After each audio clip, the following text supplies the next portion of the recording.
那刚刚呢，我们讲了整个听说线，对不对？好，那接下来呢，我们来聊一聊第二条轨道，也就是读写。那在我们整个爱秀动漫英语当中，这些孩子们在听说阶段啊，他们都能够达到听说表达自如，但是在读写方面会呈现一个什么样的状态呢？大家也都非常相信啊，每一个家长和孩子，或者说是老师们，都希望孩子的这个读写能够达到自由阅读。好就或者是笔随丝动，能够自由的去写作。那首先呢，我们来看一下自由阅读到底是一个什么样的状态，我们来体会一下。那接下来呢，我们来欣赏这样一个小视频。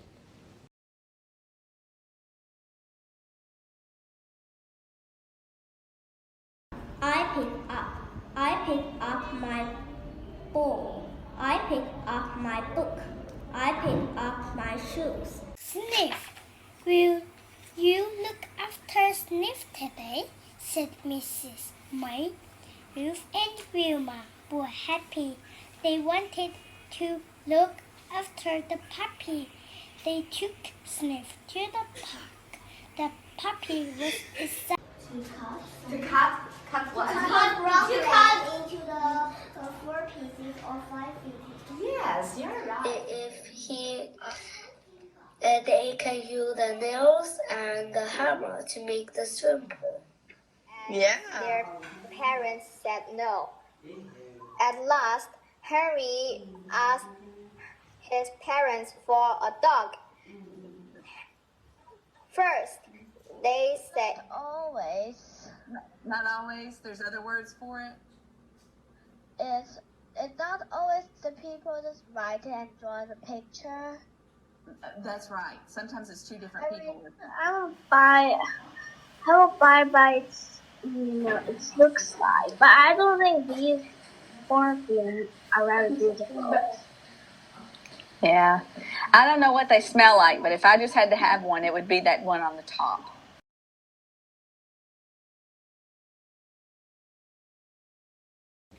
好，那我们在看完这样一段小视频之后，大家有什么样的想法吗？那接下来呢，再找一位你不认识的人，我们来一起交流一下。好，非常感谢大家的分享啊！那欢迎回来。那我们在刚刚的这段小视频当中，我们会发现这些孩子在这个进行英文阅读的时候，他们有的是可以阅读国家地理了，对吧？美国国家地理的杂志，有的可以看15万字的这个英文原版小说。好，那大家有没有体会到自由阅读到底是一种什么样的状态呢？想必大家都应该阅读过中文的原版小说吧？我们在读中文原版小说的时候是一种什么样的体验呢？在我们看到文字的时候，我们脑海里面能够 pop 出来什么？能够联想到什么？是画面，对吧？场景。甚至我们还因为看到这个文字之后，我们是有能够产生一些情绪和情感。好，这是第一个体验。第二个体验就是我们会不会一个字儿一个字儿去读？不会吧？我们是怎么样一目十行，对不对？好，这种状态我们说才可以叫做什么呀？自由阅读。那到底我们是怎么样这个培养孩子们能够达到自由阅读的这样的一个状态呢？还是回归到我们这样的一幅图就是我们整个这个教学体系。好，在看到读写线的时候，大家有没有发现一些这个特点呢？大家来捕捉一下捕捉一下不同的信息，我们来好好的仔细观察一下，大家有没有发现哪些不一样的点呢？那接下来我们要来邀请这个同学们来发表一下自己的想法。好，想必大家都应该发现了，对不对？好，其实这下面的数字代表什么呀？代表我们阅读的这个故事的字数。好，所以我们来看一下阅读初级阶段呢是50字到100字左右的一个故事那么到了阅读中级阶段呢，我们是阅读从300字、500字到800字左右的小故事，也就是什么呀？中场景，对对不对？好，到了阅读高级呢，我们从200L 到680L。哎，这个200L 到680L，大家有没有发现啊？到这儿我们就已经没有字儿了，不是用字数来衡量的了，而是用什么来衡量的？兰斯指数，这个 L 代表的是兰斯指数。那为什么到了阅读高级，我们是用兰斯指数来衡量的呢？那在讲这个问题之前，大家要先明白一个问题，就是什么是兰斯指数？兰斯指数呢，是我们说在这个衡量一个英文原版书籍或故事它的难度的啊。所以呢，200L 到680L 相当于一个什么样的难度呢？相当于美国本土小学生1年级到3年级的阅读水平和阅读能力啊。好，那么到了扩读阶段，800L 到1000L。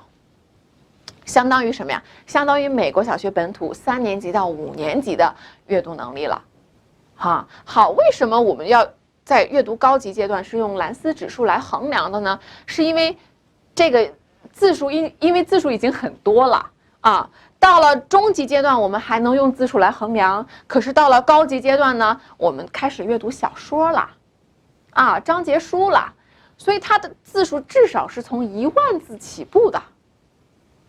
好，所以讲到这儿啊，大家有没有发现第3个规律，第3个特点啊，不是规律啊，特点就是这2个红框框吧？这2个红框框代表什么呀？大家还记得吗？我们在讲到整个听说阶段的时候，也出现了2个红框框，它们分别代表了这条轨道的什么呀？2个质变点。那同样的，在读写这条轨道上，我们也有2个质变点。第1个质变点是出现在高级，第2个质变点是在我们的自由运用阶段。那么在高级阶段呢，为什么说它是第1个质变点？是因为它和中级和初级有什么不一样呢？字数上面，对不对？我们在初级、中级的时候还可以用字数来衡量，篇幅都比较短，就可以说是中场景的一个片段的故事。可是到了高级阶段，它已经是小说了，对吧？产生了第1个质变点，就是它的篇幅产生了质的变化啊，质的飞跃。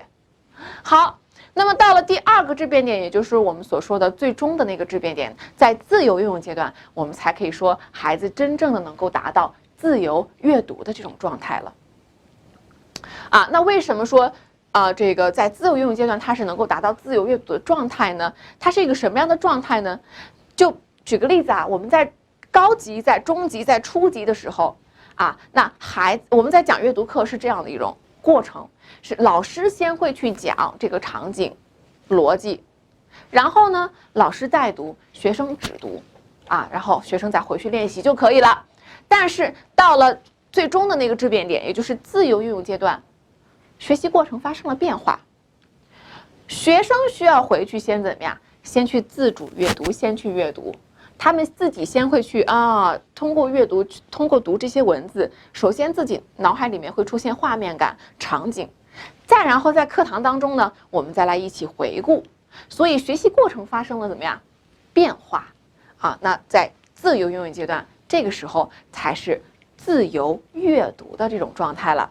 好，那再讲到这儿啊，很多老师都会有一个问题，就是这个地方为什么我们一上来就可以从50字或30字左右的小故事开始阅读，开始读起呢？在整个第1年啊，入门级当中，我们没有让孩子接触过任何的文字呀 ，ABC 26个英文字母都没有接触过啊，为什么一上来他就能阅读30字到50字左右的小故事呢？他能读吗？会读吗？大家是不是有这样的一个疑问啊？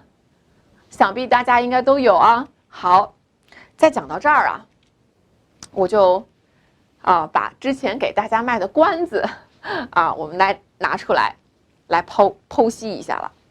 之前我有讲到语言思维这个东西，对不对？好，第1年我们都在培养他的什么呀？语言思维。可是语言思维到底是一种什么样的状态呢？因为它很抽象，对不对？好，那接下来呢，我们来体验一下、体会一下，我们在阅读的时候，到底我们是通过什么来读的？是通过眼睛读，还是通过什么来读的呢？好，下面这段文字，请大家默读。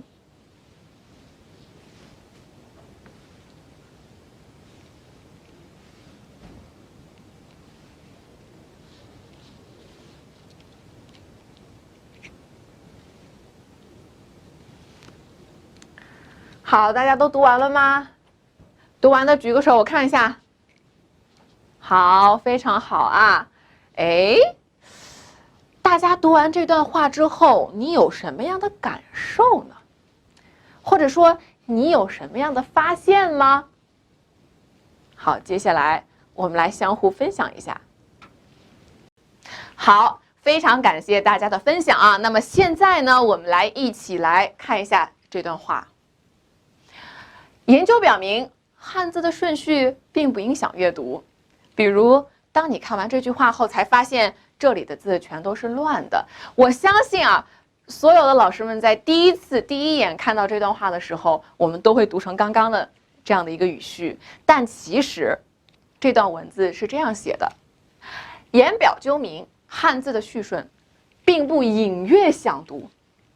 比如，当看你完这句话后，才发这线里的字，全是都乱的。哎，问题来了，这里的字啊，这里的字的顺序都是什么呀？都是乱的。但是这影响我们去理解这段文字的意思吗？并不影响，对不对？反而我们还怎么样？自动的去更正了这个顺序。嘿，为什么呀？所以我们再来回顾一下刚刚我提问的问题，我们到底是在用什么来阅读的？我们是用眼睛读的吗？还是用语言思维读的呢？好，各位老师来选择一下啊，我们到底是用眼睛读的，还是用语言思维来读的？来，大家请做出你的选择。好。那现在大家都已经选完了啊，那大部分的同学呢，基本上都会选择这个用语言思维在读的。好，想一想啊，语言思维到底是一个什么样的存在呀？我们刚刚一直在讲语言思维，语言思维，语言思维，因为它本身很抽象，对不对？想必大家应该都经历了，刚刚在读这段文字的时候，是用语言思维来读的。那语言思维到底指的是什么呢？我们用具象化的语言来把语言思维来陈述一下啊。语言思维是什么？其实我们在阅读的时候，你的眼睛所看到的信息是有限的。那在你的眼睛，可能你只看到了言字儿，或者是表的这个某一个部分，比如说偏旁部首等等，对吧？哎，然后呢，这个时候你的大脑就会做一个什么样的反应啊？它会根据你看到的有限的信息，去根据以往的经验来进行推测，并且什么呀，弥补缺失的那块信息。哎，记住我刚刚说的那句话哦，大脑会经过以往的什么呀，经验去填充、去推测。可是这个经验是通过什么而来的？是通过什么而来的？大家在读这段话的时候有没有这样的一个感受？其实你的脑子里面、脑海里面是有什么呀？有一个声音流的，而这个声音流其实是非常快速的，对不对？那这些声音流到底是从哪儿来的呢？哈，其实是通过我们以往的经验，通过我们过去通过大量的听、大量的说的时候而来的。比如说，研究表明，我们之前的经验啊，根据经验来讲，我们有听过言表究明这个词汇吗？有吗？并没有，对不对？我们一直听的都是什么呀？研究表明，研究表明。好，所以当我们的眼睛啊看到言字、看到表字之后啊，哎，就直接给填充了啊，研究表明了。所以这是经验。如果你没有经验，那么纯用眼睛来看，那我们就会出现什么情况？就是一个字儿一个字儿去读了啊。那我们比如说用眼睛去看，就会读成言表纠明，对不对？其实啊，所以这就反映出来我们在真实阅读的状态是什么样的了。所以我们真实阅读状态当中，我们并不会用眼睛来读，而是什么呀？用语言思维来读的，语言思维先行。所以这就是为什么我们一上来啊，就可以让孩子去读30到50字左右的小故事了。它虽然是30到50字，这些单词我们之前都没有学习过，但是通过老师的讲解，因为这个时候孩子的听力是具备的，对不对？好，我们通过运用学生的听力、声音信号。好，我们在讲解的时候，孩子是能够明白这些声音信号所代表的什么呀？场景和逻辑的。也就是说，他脑海里面已经存在了这个故事的场景，这个故事的逻辑。再之后呢，我们通过让孩子只读的方式去对应什么呀？对应文字。所以接下来我们看这样一幅图。好，这幅图想必大家应该很熟悉了，我们在最开始讲到这个2语习得理论的时候有出现过。那么现在呢，我们之前已经讲了声音和场景的这个通道，现在我们来看一下第2个通道，就是声音和文字这条通道。为什么它是要第2个我们来进行讲解的呢？因为先语后文，我们是通过声音来带动孩子的阅读能力的，来发展孩子的阅读能力的，对不对？因为声音又是对应场景的，是不是？所以最终文字是可以和什么呀？场景做对应的。所以一旦这条通道打开了，那如果我们再打开这条通道，那么第3条通道就会怎么样？自动的习得和获得。好，所以下面我们来看一下第2条通道，声音和文字，我们来一起了解一下我们在习得阅读的这个能力的过程到底是怎么样的。好，在讲到文字习得这条通道，那首先我要明确一点，就是声音场景，就是声音和场景之间的对应是人的本能，它是最先获得的能力，还记得吗？记得对不对？好，那么读写它是人的本能吗？是还是不是？听说能力不是人的本能，不是人的本能啊，它是人的一种高级学习能力，记住是高级学习能力，所以它不能通过什么呀？不能通过大量自然的习得来获得，需要通过一定的什么呀？学习和训练才能获得。所以这就是为什么我们做的第1项训练，就是训练孩子只读。只读是什么意思呀？他看到文字一定要怎么样读出来，边读边指着这个文字。那这个过程其实就在打通什么通道？打通声音和文字对应的这个通道。那当这个量积累的越来越多，越来越多，越来越多，再配合什么呀？再配合自然拼读。好，记住，自然拼读的作用是什么？自然拼读的作用是加速能够让孩子将声音和文字对应，就是见词就能读的这样的一个速度，但它并不能从根本上解决孩子的阅读能力，而根本上解决孩子的阅读能力是要通过什么呀？大量的声音文字对应。记住，这个量变才能最终产生什么呀？产生质变。好，所以我们再来看一下这条通道当中，文字是什么东西啊？文字这里说了，我们来一起看一下，它是场景的图像解码，声音是这个声音的这种状态，它是无形的，对不对？但是文字它是有形的，它是图像解码。第2，声音和文字一定要去对应。第3，这里要讲一个非常funny fact 有趣的事实，中文文字和英文文字两个一样吗？Yes or no？ 一样还是不一样啊？不一样。中文文字和英文文字是完全不一样的。哪里不一样了？我们来看一下。中文文字是属于什么类型的文字？象形文字，对不对？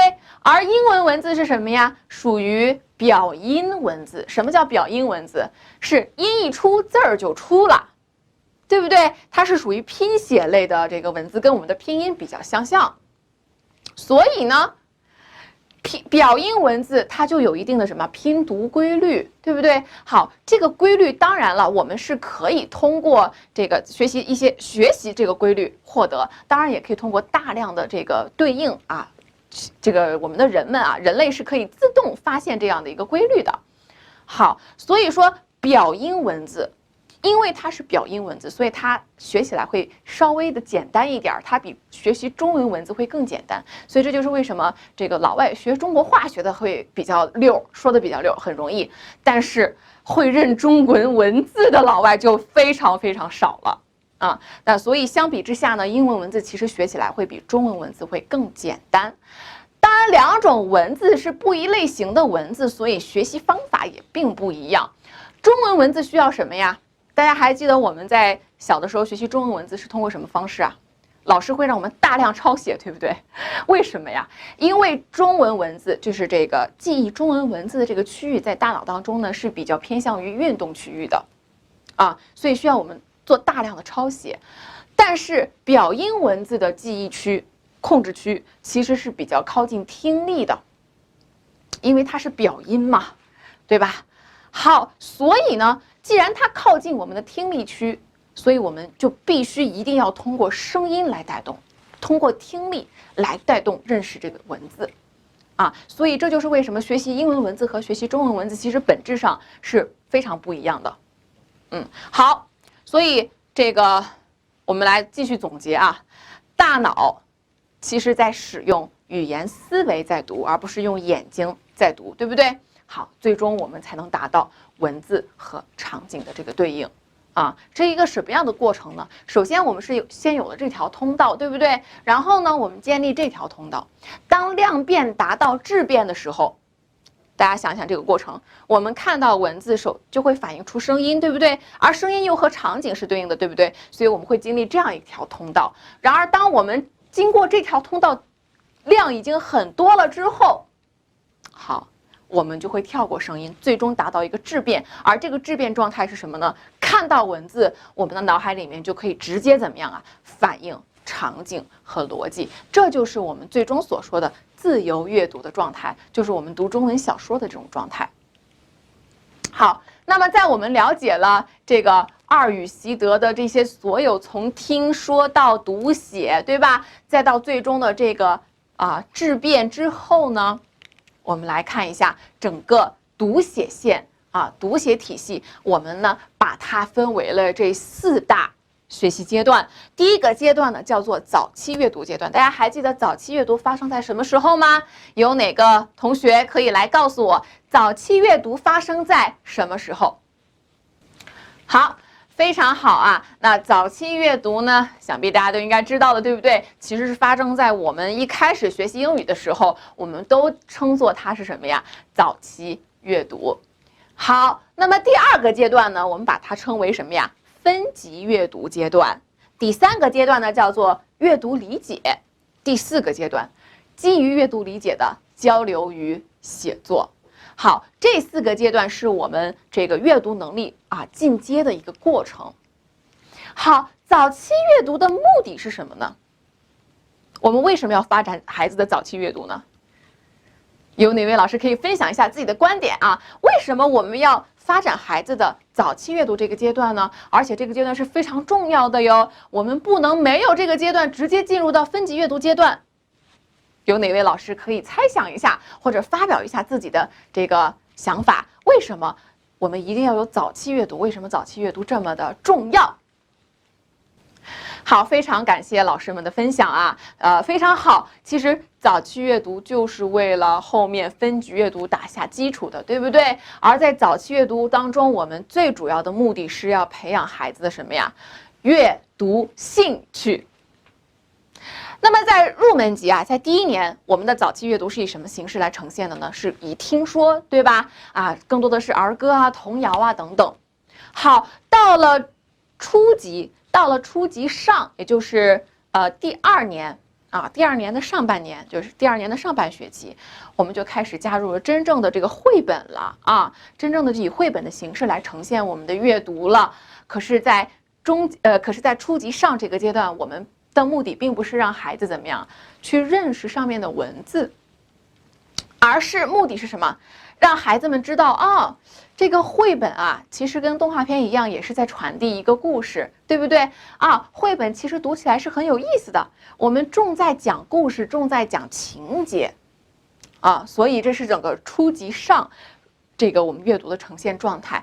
初级上的这个阅读呢，依然也是被划分在早期阅读这样的一个阶段啊，目的不是识文断字哦，目的不是让他认字啊，目的是什么？让他听故事。培养孩子对阅读的兴趣，就像这个咱们在给孩子培养中文阅读的这个方式是一样的。那在孩子听说能力还不错的时候，我们是不是会爸爸妈妈是不是会给孩子读睡前故事啊？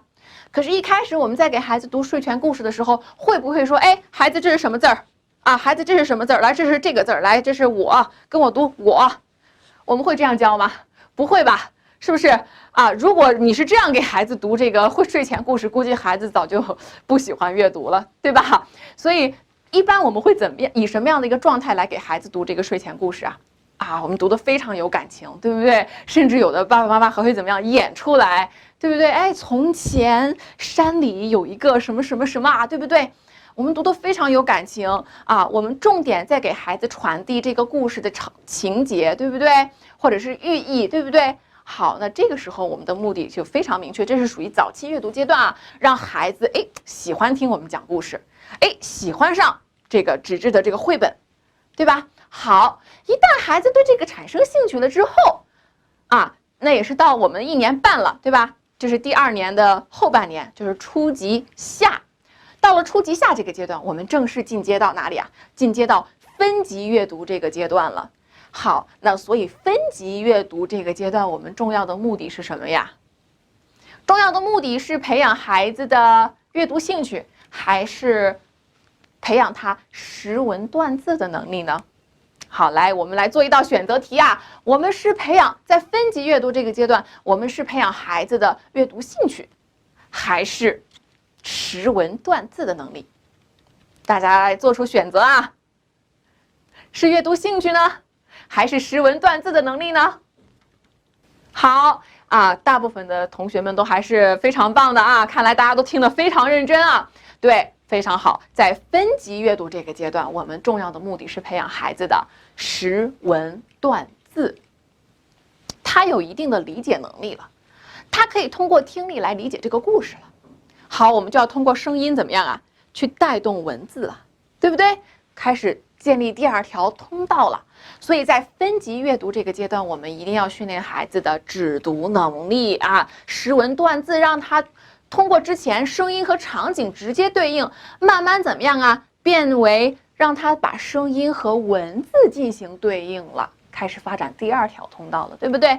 好，所以这是分级阅读啊。那么在分级阅读阶段呢，我们采用了这个就是市面上非常著名的一些分级阅读体系，比如说像 Reading A to Z 啊，比如说像牛津树，比如说像这个 Read It Yourself 这几个非常著名的分级阅读体系，来发展孩子去认字的能力。好，可是大家再想一想啊，孩子现在认字了，他是可以读了，但是他真的是理解这个故事了吗？还有一个能力是孩子非常缺失的，这就是我们经常所说的啊，我都认识这些字儿，对吧？我也能读，我也知道这个故事讲了一个什么样的情节，可是啊，孩子还需要具备一种能力，叫做阅读理解能力。这个阅读理解能力指的是什么呀？想必大家在上小学的时候，我们在上语文课的时候，老师是不是经常会问你，这个文章的这个中心思想是什么呀？是不是？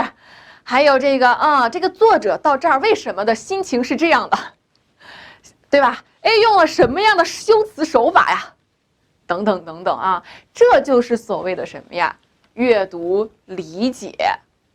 你不仅仅是能够知道这个文字所传递了一个什么样的故事，你还要从这个故事当中怎么样啊？提炼出一些自己的思维和想法啊，去甚至呢，你要从这篇文章当中提炼出能够为我所用的一些阅读策略和技巧，对吧？